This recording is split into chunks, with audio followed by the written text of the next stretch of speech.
glad you could join me again today. Last month, Tom and I spoke at a marriage seminar, and I really enjoyed thinking about the commitment that we made to each other over 50 years ago. We got married when we were teenagers, and sometimes we still see ourselves that way, even though there's been a lot of water under the bridge.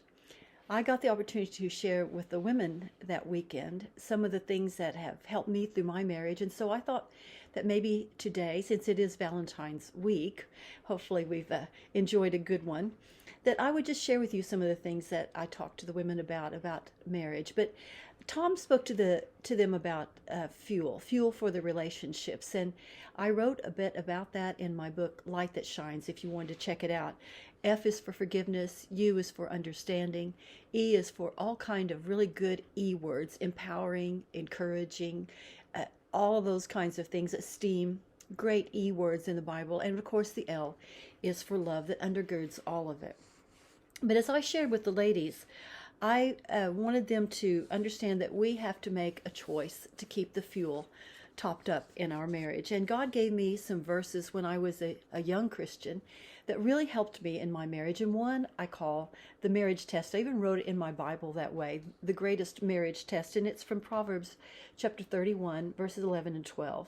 And it reads, "The heart of her husband doth safely trust in her, so that he shall have no need of spoil. And she will do him good and not evil all the days of her life." Well, for a man to not have a need of spoil means he doesn't have to look anywhere else for the understanding, the acceptance, or the physical needs to be met. He knows that he can trust his wife to meet those needs for him. And the second part is the part that I use for the marriage test, that she will do him good and not evil for all the days of her life. And since we were talking about fuel making a long relationship, it fit very well. And so I thought, with the ladies and with you, I want to talk about some really simple things that we can do to show our husbands that we care, to show them that we're doing them good.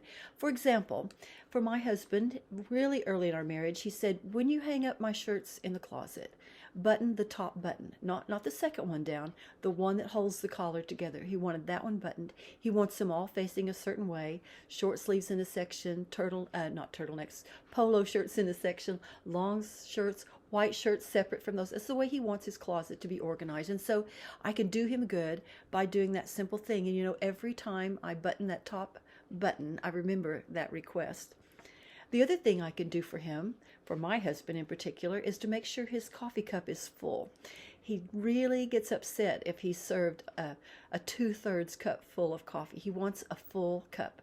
So when I make him coffee, I make sure the cup is full. The other little thing I can do is keep the bathroom sink clean. He doesn't like to brush his teeth when there's hair and makeup and stuff splashed around there. So it's a very simple thing I can do to show him that I care and to do him good. Doing him good also means that I run the home efficiently. I respect him as the leader. I make him happy by my actions and by words, and I try to be a fun partner. And so I challenge the women, and I challenge you today, to think of maybe 3 things that you could do for your husband that make him happy, that show him that you're doing good for him. And then I challenge them, and I'll challenge you as well this morning, to think about this. There are things that we do or say that are annoying to our husbands. There are things that we do and say that show us that we're really not thinking about him. So I challenge them to think about these 3 questions that in some place through the day, through the week, they could ask their husband. And the first question was, "What can I do for you today?" The second question is, "What do you want to see done today?" And the third question is, "How is your day going?" Well, sadly, myself included sometimes, I fail to take into consideration my husband's needs and desires into the planning for my day. And we're all guilty of that. If our husband goes out to work, we just usher them out without any further consideration. He won't be back till after 5 or 6 or 7, and so the day is ours to do what we want to with. If they work from home, we send them to the office, we shut the door, and we're done. We might feed him lunch, or he might have to come out and get his own. If we're both working, again, we usually plan what's going to be happening based on our own needs, and we rarely consider to ask him. But showing him this piece of consideration and respect by asking him those 3 questions will be a way of showing him good or doing good to him. So I want you to try it sometime. Just choose one if you need to. If you're too scared to ask all three, I wouldn't ask all three at the same time, but ask him. You might be surprised at his answers. And this action of doing good comes from what's inside our heart, doesn't it? There's some other verses that guided my marriage. One is 1 Corinthians 13:5. That's the love chapter of the Bible. But verse 5 says that love thinketh no evil. Love thinketh no evil. And Romans 13:10 says love worketh no evil.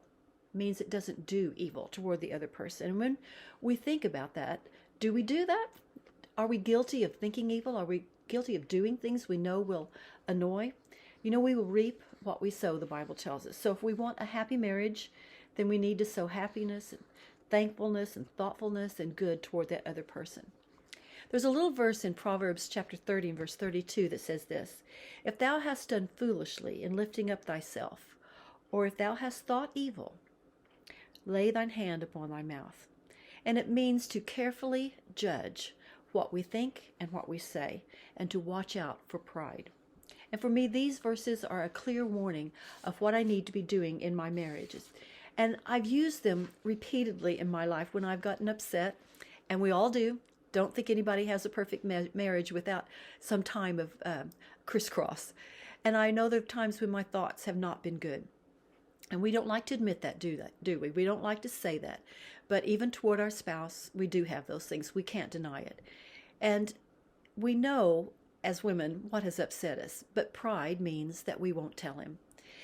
But we will sure tell the other girls, won't we? And you know, husband bashing is not doing good toward your husband. We think we're trying to get even, or we're tired of the same mess, or we even think about things like how we'd like to make things change, but we feel trapped or frustrated. And you know, we all we all struggle when we're faced with difficult people or difficult situations, but we must make ourselves accountable. We must think about what we're sowing and what we're reaping, and we know that the battle rages in our mind. Sometimes we're able to hold it, and other times we aren't.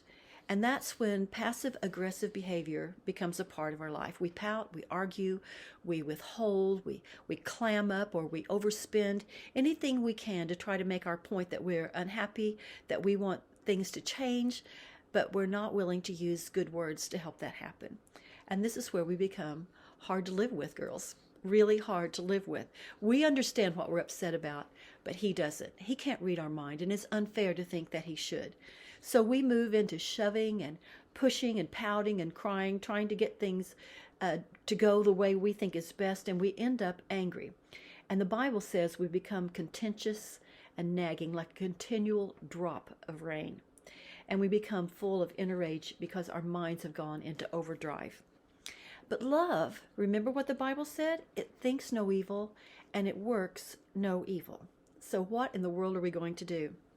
Well, here's what I learned. I began taking that simple scripture that most of us know in Philippians chapter 4 and verse 8, whatsoever things are true, whatsoever things are honest, and I began judging my thoughts by those things. Were my thoughts true? Well, usually I can't get past this one before I have to say I'm guilty. My thoughts are not true. They are selfish, they're exaggerated, they're unrealistic, and I'm expecting more than is possibly able to happen. Am I being honest with myself and with my husband and before God? Am I being just, meaning fair, or am I demanding more of him than I'm willing to give of myself?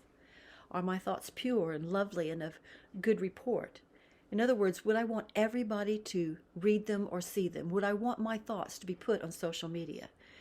Are they good thoughts, thoughts that are worthy of praise? Will they build up my marriage, or will they tear it down? And Proverbs 14:1 says, remember, every wise woman buildeth her home, but the foolish plucketh it down with her hands. So I don't want to be guilty of tearing down my marriage. Do you? So if I do him good and not evil all the days of his life, then I will choose to not think of evil. I will choose to not work evil toward him. And then things should work for a strong and healthy relationship. So I want to challenge you to just memorize these 3 little phrases, 3 little portions of verses. She will do him good and not evil all the days of her life. Love thinketh no evil. Love worketh no evil. and then set out in this manner toward your spouse and see if your emotions don't come in line with your thoughts, and make every moment of your marriage full of fuel that will last for a lifetime. I'll see you next week.